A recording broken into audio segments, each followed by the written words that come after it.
اعوذ باللہ من الشیطان الرجیم بسم اللہ الرحمن الرحیم۔ احادیث کے حوالے سے ہمارے سامنے بہت سی احادیث موجود ہیں جو امر بالمعروف اور نہی عن المنکر کے فریضے پہ ہمیں کاربند رہنے کی تلقین کرتی ہیں۔ نبی صلی اللہ علیہ وسلم کی ایک حدیث صحیح بخاری میں ہے کہ اللہ تعالیٰ کی حدود پہ قائم رہنے اور حدود الہی سے تجاوز کرنے والوں کی مثال ان لوگوں کی طرح ہے جنہوں نے ایک بحری جہاز کے حصے تقسیم کر لیے۔ کچھ لوگ اوپر کے حصے میں چڑھ گئے اور کچھ نیچے کے حصے میں رہ گئے۔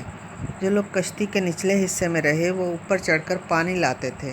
لہٰذا اوپر والوں پر ان کا گزر ہوتا تھا۔ نیچے والوں نے سوچا کہ ہم ان جہاز والوں کو تکلیف دیتے ہیں اور بار بار ہمارا آنا جانا ہوتا ہے، تو ہم اپنے جہاز کے نچلے حصے میں سوراخ کر کے پانی لے لیتے ہیں تاکہ ہمارے بار بار جانے سے اوپر والوں کو تکلیف نہ ہو۔ اب اگر اوپر والوں نے نیچے والوں کو ان کے حال پہ چھوڑ دیا تو جہاز میں پانی بھر جانے سے ڈوب کر سب لوگ ہلاک ہو جائیں گے۔ اگر انہوں نے نیچے والوں کو روک دیا تو سبھی غرق ہونے سے بچ جائیں گے۔ بخاری شریف کی اس حدیث میں ہمیں یہ بات اچھی طرح سمجھ آتی ہے کہ ہمیں دوسروں کو غلط کام سے، بے شک وہ ان کے فائدہ کا نظر آ رہا ہو، روکنا چاہیے۔ اسی میں ان کی بھی اور اپنی بھی بھلائی ہے، اور اس طرح کی معاملات میں قوموں کی خودکشی سامنے آتی ہے۔ اسی طرح ہم یہ دیکھتے ہیں کہ نہی عن المنکر اتنا ہی ضروری ہے جتنا کہ امر بالمعروف، یعنی بدی کو نہ روکنا اور اس فریضہ کو ترک کر دینا امر بالمعروف کو چھوڑ دینے کے مقابلے میں زیادہ بڑا جرم ہے، اس لیے کہ منکرات کا فروغ ہی وہ شے ہے جس سے معاشرے میں گندگی اور فساد پھیلتا چلا جاتا ہے اور ماحول اتنا خراب ہو جاتا ہے کہ جو امر بالمعروف کرنا ہے وہ بھی بے اثر ہو جاتا ہے، یعنی اس کی حیثیت کچھ نہیں رہتی۔ اسی طرح ہمیں وہ مثال ملتی ہے کہ سبت کے قانون پہ جب بنی اسرائیل نے نافرمانی کی اور ہیلہ سازی شروع کر دی، تو ان میں کچھ لوگ ایسے تھے جو ان کو منع کرتے تھے اور کچھ لوگ ایسے تھے جو منع نہیں کرتے تھے، اور کچھ لوگ جو منع کرنے والوں کو ہی روکتے تھے کہ آپ ان کو منع نہ کریں، جو کرتے ہیں کرنے دیں۔ وہ کہتے تھے کہ آپ لوگوں کو نصیحت کیوں کرتے ہو،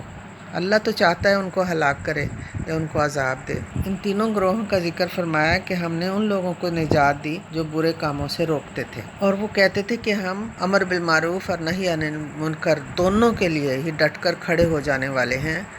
ہم اللہ کی حدود کو توڑنے نہیں دیں گے اور ہم منکرات کو کسی طور برداشت نہیں کریں گے۔ تو یہی وہ کامیابی کی کلید ہے ایک معاشرے کے لیے، اور اس میں اسلامی نظام حکومت کا قیام بہت ضروری ہے، یعنی حکم دینا اور نافذ کرنا حکومت کا کام ہے۔ تو حکومت کے اپنے کاموں میں یہ چیز لازم ہونی چاہیے کہ وہ ایک شعبہ ایسا بنائے جو امر بالمعروف اور نہی عن المنکر کرتا ہو۔ اب اس بات پہ ذرا غور کیجئے کہ اس وقت تمام مسلم معاشروں میں جو لوگ مسند اقتدار پہ براجمان ہیں اور جن کے قبضے میں ملک کا نظام تعلیم، ذرائع ابلاغ اور مملکت کے سارے وسائل ہیں، وہ کن خصوصیات کے حامل ہیں؟ وہ فحاشی کے عالم بردار ہیں، بے پردگی اور بے حیائی کے مبلغ ہیں، ہر نوع کی بری کام انہوں نے کرنے ہوتے ہیں اور ان کی تشہیر کرنی ہوتی ہے۔ تو اللہ تعالیٰ نے قرآن پاک میں اس بات کا ذکر کیا ہے کہ جب کسی امت کے یا کسی قوم کے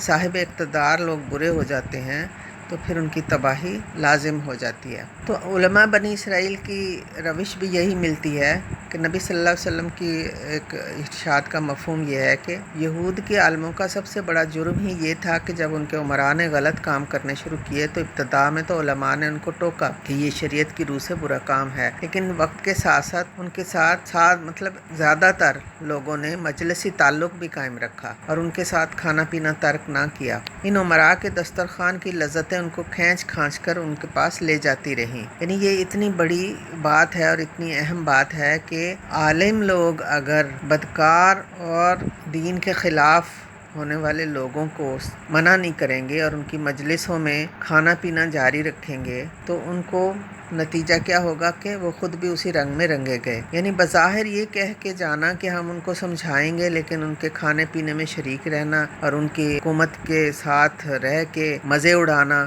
اور ساری فیسلٹیز حاصل کرنا اور کوشش کرنا کہ کوئی عہدہ مل جائے، کوئی جگہ مل جائے، تو اللہ تعالیٰ نے فرمایا کہ ایسے علماء پہ لعنت ہے، اور وہ بھی اسی رنگ میں رنگے گئے اور اسی کے طرح ہلاک ہوں گے جس طرح کے بدکار لوگ ہلاک ہو جائیں گے۔ اور اس وقت تک یہ فریضہ انجام نہیں دیا جا سکے گا جب تک کہ ہم باقاعدہ ان کا مقاطعہ نہ کریں اور ان کے سامنے ڈٹ کے کھڑے ہو جائیں کہ ہم نے یہ روش اختیار نہیں کرنی، اور اس وقت تک ہم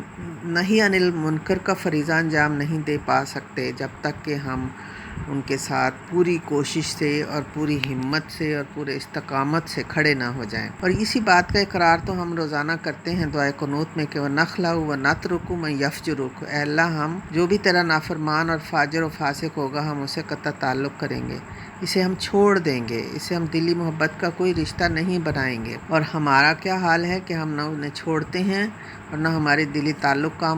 ختم ہوتے ہیں اور نہ ہی ہم ان سے مفاد لینے کے بارے میں پیچھے ہٹتے ہیں۔ اور ایک اور حدیث نبی صلی اللہ علیہ وسلم سے مروی ہے کہ نبی صلی اللہ علیہ وسلم نے ایک اور حدیث میں حضور صلی اللہ علیہ وسلم نے فرمایا کہ کوئی شخص کسی فاسق کے ساتھ چلتا ہے تاکہ اسے تقویت پہنچائے تو اللہ کے غضب کی وجہ سے عرش الہی کانپنے لگتا ہے۔ یعنی صاحب اقتدار اور بدکار لوگوں کے ساتھ اس لیے چلنا کہ ان کو تقویت ملے، ان کے اقتدار کو اور ان کے کاموں کو اور ان کے فیصلوں کو، تو اللہ تعالیٰ کے غضب کی وجہ سے عرش الہی کانپنے لگتا ہے۔ آپ نے فرمایا کہ اللہ تعالیٰ نے جو بھی نبی اپنی امت میں بھیجا اس کے لیے اس کی امت سے کچھ لوگ حواری ہوتے ہیں اور کچھ صحابی جو اس کے طریقے کو مضبوطی سے پکڑتے تھے اور اس کی لائی ہوئی شریعت کی پیروی کرتے تھے، لیکن پھر ان امتیوں میں ایسے ناخلف پیدا ہوتے تھے جو وہ کہتے تھے کرتے نہیں تھے، یعنی امتی ہونے کا دعویٰ تو کرتے تھے لیکن عمل امتیوں جیسے نہ ہوتے تھے،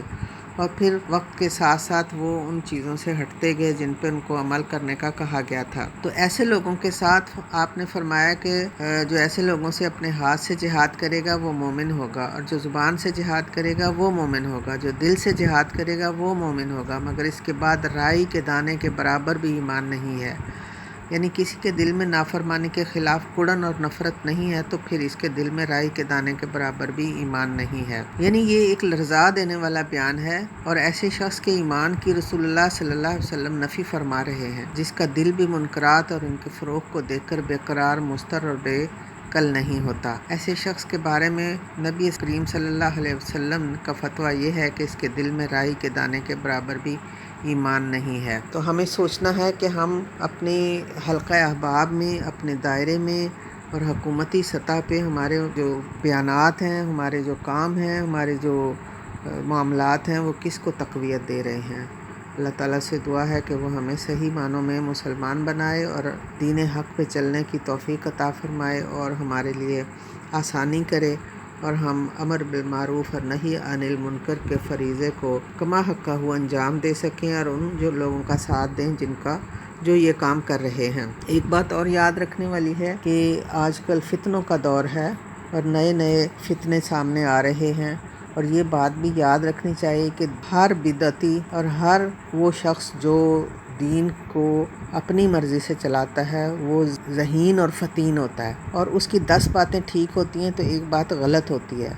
اور اس کو جانچنا اور پرکھنا بہت زیادہ علم والے کا کام ہے۔ تو ہمیں نئے نئے علماء کے نام سے دینے والے جو بیانات ہیں اور نئی نئی جماعتیں بنانے والے اور نئے نئے گروہ بنانے والے جو قرآن و حدیث کے حوالے دے کر ایسے دلائل دیتے ہیں جو لوگوں کو کنفیوز بھی کرتے ہیں اور گمراہ بھی کرتے ہیں، سب سے پہلا کام یہ ہے کہ آپ ایک ایسا عالم دین اور ایسا گروہ تلاش کریں جو آپ کو صحیح دین پہ چلانے کی دعوت دیتا ہو اور اس پہ چلنے کا ساتھ دیتا ہو، اور یہ بہت اہم کام ہے۔